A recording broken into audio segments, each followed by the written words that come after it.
രവിശങ്കർ, അങ്ങയുടെ ആ പൂർത്തീകരിക്കുന്ന ആ പോയിന്റ് കൂടി ഒന്ന് വേഗം പൂർത്തീകരിച്ചിട്ട് ഞാൻ മറ്റു അതിഥികളിലേക്ക് കൂടി പോവാം. ഒന്ന് വേഗം, ഒരു മിനിറ്റ്, പെട്ടെന്ന് ആ പോയിന്റ് ഒന്ന് പൂർത്തിയാക്കാം. ഞാൻ പറഞ്ഞത് അതെ, കമ്മ്യൂണിസ്റ്റ് പാർട്ടി ഭരിക്കുന്നത് കൊണ്ടാണ് ഈ കാര്യങ്ങൾ കുറ്റമറ്റ രീതിയിൽ പുറത്തു വന്നത്. ഞാൻ മുമ്പ് പറഞ്ഞ കാര്യം അന്ന് ഭരിച്ചിരുന്ന UDF അന്ന് നടന്ന അഴിമതിയെക്കുറിച്ചാണ് ഞാൻ പറഞ്ഞത്. അപ്പോൾ കമ്മ്യൂണിസ്റ്റ് പാർട്ടി ഭരിക്കുന്നത് കൊണ്ട് തന്നെയാണ് ഈ കേരളത്തിലുണ്ടാകുന്നുള്ള എത്രയോ അഴിമതി കേസുകൾ പുറത്തു വന്നിരിക്കുന്നു. വലിയ ഉദ്യോഗസ്ഥ തലത്തിലുള്ള അഴിമതി ഒരു കുറെയെങ്കിലും ഭാഗം നിയന്ത്രിക്കാൻ കഴിഞ്ഞു എന്ന ചാരിതാർത്ഥ്യം ഈ പാർട്ടിക്കുണ്ട്, ഈ ഗവൺമെന്റിനുണ്ട്. അങ്ങനെ നിങ്ങൾ അടച്ചാക്ഷേപിച്ച് ഇടതുപക്ഷത്തെ മോശപ്പെടുത്തരുത്. അയ്യോ, ഒരിക്കലുമില്ല. അങ്ങനെ ഒരു ചിന്ത ജനം ടിവിക്കോ അല്ലെങ്കിൽ വ്യക്തികളോ എനിക്കോ ഇല്ല. ദയവായി അത് മനസ്സിലാക്കണം. ഇത് കാണുന്ന പ്രേക്ഷകർ ദയവായി മനസ്സിലാക്കണം. ആരെയും അടച്ചാക്ഷേപിക്കലല്ല, നമ്മൾ ഈ വസ്തുതകൾ കാര്യങ്ങൾ ചോദിക്കുകയാണ്. നിങ്ങൾ പറഞ്ഞല്ലോ, അങ്ങൊരു വാചകം പറഞ്ഞു, ഞാൻ തിരുപ്പതിയിലെ കാര്യം പറഞ്ഞു, പളനിയിലെ കാര്യം പറഞ്ഞു, അവിടെയൊക്കെ കമ്മ്യൂണിസ്റ്റ് പാർട്ടി ഉണ്ടായിരുന്നത് എൻ്റെ വലിയ അപകടം സംഭവിക്കുന്ന രീതിയിലാണ് അങ്ങ് പറഞ്ഞത്. പറഞ്ഞു പോയതാണ്. നിലവിലെ ഈ ക്ഷേത്രങ്ങളുടെ സാഹചര്യം വെച്ച് നോക്കുമ്പോൾ എന്നോട് അറിയാതെ വന്നു പോയതാണ്. അങ്ങയുടെ നരേന്ദ്രമോദി അദ്ദേഹത്തിന്റെ ഗവൺമെന്റ് ആണ് പറഞ്ഞത്. നരേന്ദ്രമോദി അല്ല, ശ്രീ രവിശങ്കർ, നമ്മുടെ പ്രധാനമന്ത്രിയാണ് അദ്ദേഹം. യെസ്, ഞാൻ അങ്ങനെയൊക്കെ വരാം. ഒരു നിമിഷം, ശ്രീ അനിൽ വിളയിൽ, ഒറ്റ ചോദ്യമേ ഉള്ളൂ ഈ വിഷയത്തിൽ. ശ്രീ രവിശങ്കർ തന്നെ പറഞ്ഞു, അദ്ദേഹത്തിന് ജോലി കിട്ടാത്തത്ര അനുഭവം പറഞ്ഞുകൊണ്ട് പറഞ്ഞത് അത്രയും വലിയ അഴിമതി നടക്കുന്ന സ്ഥലമാണ്. അദ്ദേഹം തന്നെ അത് കൃത്യമായി തന്നെ ചൂണ്ടിക്കാണിച്ചിരിക്കുന്നു. ഇനി വേണ്ടത് ഒറ്റ ചോദ്യമേ ഉള്ളൂ, ഈ ദേവസ്വം ബോർഡിൽ ഇരിക്കുന്ന ഈ പ്രസിഡന്റിനും മെമ്പർമാർക്കും എന്താണ് പണി? ഇത് തിരിച്ചു കൊണ്ടുവന്ന സമയത്ത് കണക്കെടുത്തില്ല, തിരിച്ചു കൊണ്ടുപോയ സമയത്ത് കണക്കെടുത്തില്ല, അവിടെ പോയപ്പോൾ മഹസർ വ്യക്തമായി രേഖപ്പെടുത്തിയിട്ടില്ല, അതൊക്കെ തിരിമറി. ഇതൊന്നും കണ്ടില്ല, കേട്ടില്ല. ഉണ്ണികൃഷ്ണൻ പോയിട്ട് അയക്കുന്ന മെയിലുകൾ, അയ്യോ ഒരുപാട് മെയിലുകൾ വരുന്നതല്ലേ, ഞാനിതൊക്കെ അങ്ങനെ ശ്രദ്ധിക്കും എന്ന് പറയുന്നത് ഒരു ദേവസ്വം ബോർഡ് പ്രസിഡന്റ് സ്ഥാനത്തിരുന്ന ഒരാളാണ്. ഈ രീതിയിലുള്ള ക്രമക്കേടുകൾ, പിന്നെ ഇവർക്ക് എന്താണ് പണി? ഈ ഇടതുപക്ഷ പ്രതിനിധി ദേവസ്വം ബോർഡിലെ ജോലിക്ക് പോയപ്പോൾ വേണ്ടതുപോലെ കാണണമെന്ന് പറഞ്ഞല്ലോ.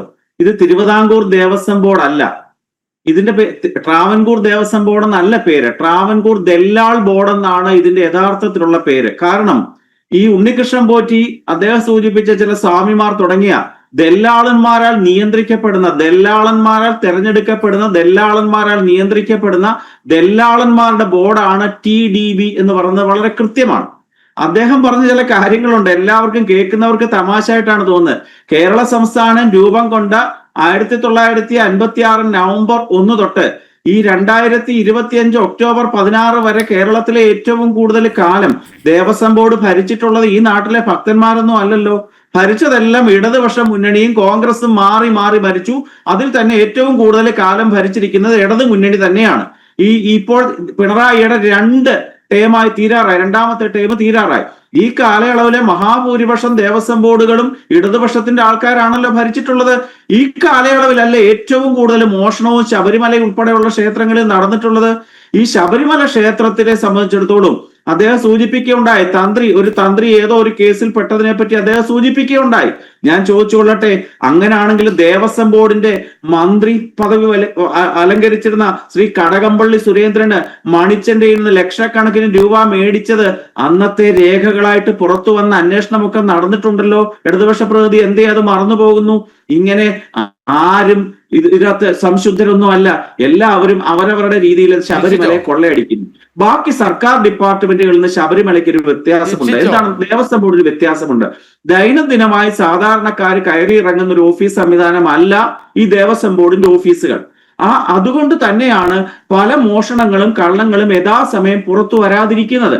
ശബരിമലയെ സംബന്ധിച്ചിടത്തോളം നമുക്കറിയാം, ഒരു മണ്ഡലകാലം നടക്കുന്നു, അതിനുശേഷം ഉത്സവവും അല്ലെങ്കിൽ മാസത്തിലെ 5 ദിവസവുമാണ് ഈ ശബരിമല ക്ഷേത്രവുമായി ബന്ധപ്പെട്ട് പൊതുജനങ്ങൾ അവിടെ ചെല്ലുന്നത്.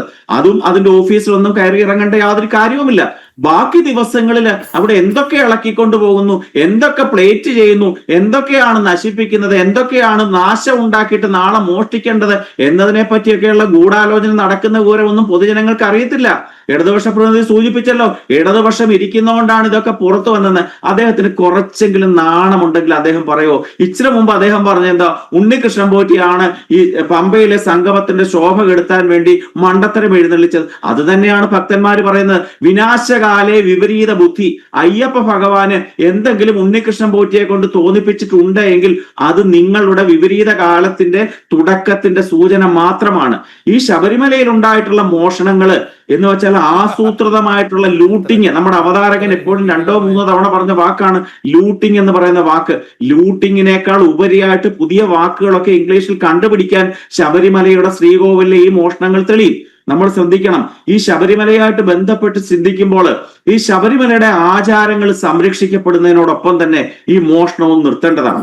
ആ ശബരിമലയുടെ ആചാരങ്ങളെ നശിപ്പിച്ചുകൊണ്ട് എല്ലാ തരത്തിലുമുള്ള ആചാര ലംഘനങ്ങൾക്ക് കുട പിടിച്ചവർ കൂടിയാണ് ഇന്ന് കേരളം ഭരിക്കുന്നത്. അങ്ങനെ ആചാരങ്ങൾ ലംഘിച്ചുകൊണ്ട്, ആചാരങ്ങളെ നശിപ്പിച്ചുകൊണ്ട് ശബരിമലയുടെ ആ ദിവ്യമായ ശോഭയെ കെടുത്തുക, അതതിന്റെ ആധ്യാത്മിക വശമാണ്. ശബരിമലയിലെ സ്വത്തുക്കൾ നഷ്ടപ്പെടുത്തിക്കൊണ്ട് അവിടെ മോഷണം നടത്തുക എന്നുള്ളത് അതിന്റെ ഭൗതികമായിട്ടുള്ള ഒരു മേഖലയാണ്. ഈ രണ്ട് കാര്യങ്ങളോടെ ചേർത്തുകൊണ്ട് നമുക്ക് ഈ കേരളത്തിനെ സംബന്ധിച്ചിടത്തോളം ഏറ്റവും ആധ്യാത്മികമായിട്ടുള്ള ഒരു ചൈതന്യ കേന്ദ്രമാണ് ശബരിമല. അതിനെ നശിപ്പിക്കുവാനുള്ള ആത്യന്തികമായിട്ടുള്ള ആസൂത്രിതമായ ശ്രമങ്ങൾ ഇടതുപക്ഷം നടത്തുന്നുണ്ട്. അതിനോടൊപ്പം തന്നെ നമ്മൾ ഇതിന്റെ പിന്നിലേക്ക് ചിന്തിക്കുമ്പോൾ അദ്ദേഹം പറയേണ്ട ഒരു കാര്യമുണ്ട്. ഇത് ചില അന്താരാഷ്ട്ര തലത്തിലും ഇതിനു വേണ്ടിയുള്ള ഫണ്ടിങ് നടക്കുന്നുണ്ട്, ശബരിമലയെ നശിപ്പിക്കുക എന്നുള്ളതിന്. കാരണം ഇതിനകത്ത് ചില കാര്യങ്ങൾ എടുത്തെടുത്ത് നേരത്തെ സംസാരിച്ച BJP-യുടെ പ്രതിനിധി സൂചിപ്പിക്കുകയുണ്ടായി അവിടുത്തെ മേടിക്കുന്ന ശർക്കരയുടെ കാര്യം. അവിടുത്തെ ശർക്കര യഥാർത്ഥത്തിൽ എന്താണ്? ശബരിമലയിലെ അയ്യപ്പസ്വാമിക്ക് നേദിക്കുന്ന നേദ്യങ്ങൾ ശുദ്ധമായതായിരിക്കണമെന്നാണ് കൃത്യമായിട്ടുള്ള വിവക്ഷയുണ്ട്. പക്ഷേ അവിടെ ഹലാലായിട്ടുള്ള ശർക്കരയാണ് കഴിഞ്ഞ വർഷങ്ങളിൽ അവിടെ ഉപയോഗിച്ചതെന്ന് ഇടതുപക്ഷ പ്രതിനിധി എന്തേ മറക്കാതിരിക്കുന്നു, എന്തേ മറന്നുപോകുന്നു? അവിടുത്തെ ഹലാൽ പ്രോഡക്റ്റുകൾ ഉപയോഗിക്കുന്നു.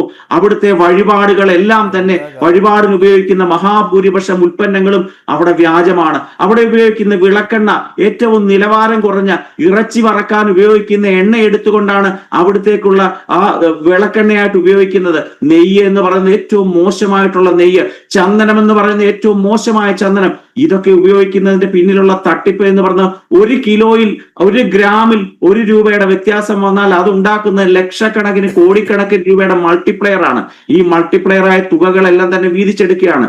നമ്മൾ ശ്രദ്ധിക്കണം, ശബരിമലയിലേക്ക് ഒരു ദിവസത്തേക്ക് ഒരു താൽക്കാലിക ജീവനക്കാരനെ നിയമിക്കണമെങ്കിൽ പോലും പോലീസ് ക്ലിയറൻസ് സർട്ടിഫിക്കറ്റ് ആവശ്യമാണ്. എന്റെ ഈ ഉണ്ണികൃഷ്ണൻ പോറ്റിയുടെ ഒരു PCC നാളിതുവരെ മേടിച്ചു വെക്കാൻ 4-5 പ്രധാനപ്പെട്ട ചോദ്യം ശ്രീ അനിൽ വിളയിൽ അത് തന്നെയാണ്. ആ സമയത്ത് കുറച്ചുകൂടി ശക്തമായിരുന്നു ശ്രീ രവിശങ്കർ. ആ സമയത്ത് യുവതീ പ്രവേശന കോലാഹലവുമായി ബന്ധപ്പെട്ട് വലിയ രീതിയിൽ തന്നെ സന്നിധാനം പോലീസിന്റെ കാൽച്ചുവട്ടിലായിരുന്നു. ആ സമയത്ത് ഇയാൾ എങ്ങനെ അവിടെ ഇങ്ങനെ സ്വൈരി വിഹാരം നടത്തി എന്നതാണ് ഏറ്റവും പ്രധാനപ്പെട്ട ചോദ്യം.